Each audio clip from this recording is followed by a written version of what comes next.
booking reservation types. Number 3 on our configuration checklist for setting up online bookings. So let's take a look.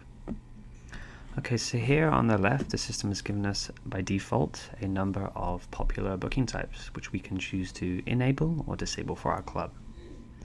So let's take a look here.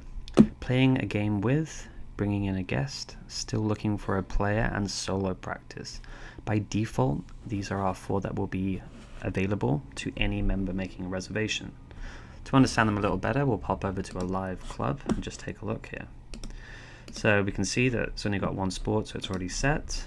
We've got our 4 options for everybody. So playing a game with the top one, that's simply going to give us a space to search, find your opponent, and then you can add them to the booking.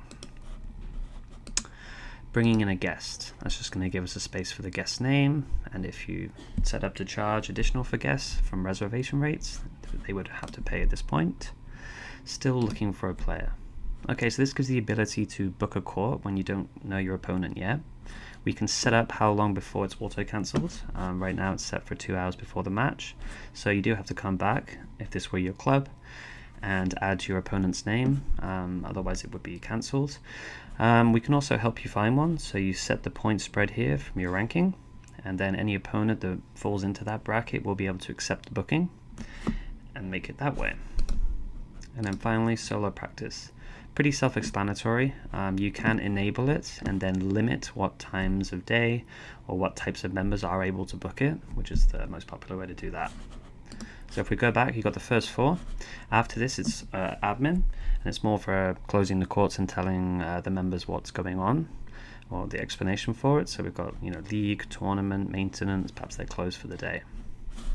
Okay, so that's how the reservation window works and the different options we have. In terms of editing them, there is some customization available.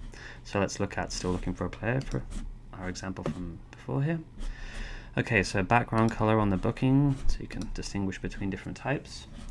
Here's where you can change when it auto cancels with a reminder, so it's completely up to you there.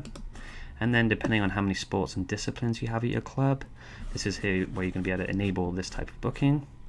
We do have a decent amount of reporting built in, so this will be the code for it here. And then do we want to show the booking length on the reservation type? Usually for space, people say no. So you can edit the existing default ones if you like. Make sure only the ones that you want to offer to your members are set to enabled. And if it doesn't quite cover all your bases, then we can go to create new booking type and set up our own.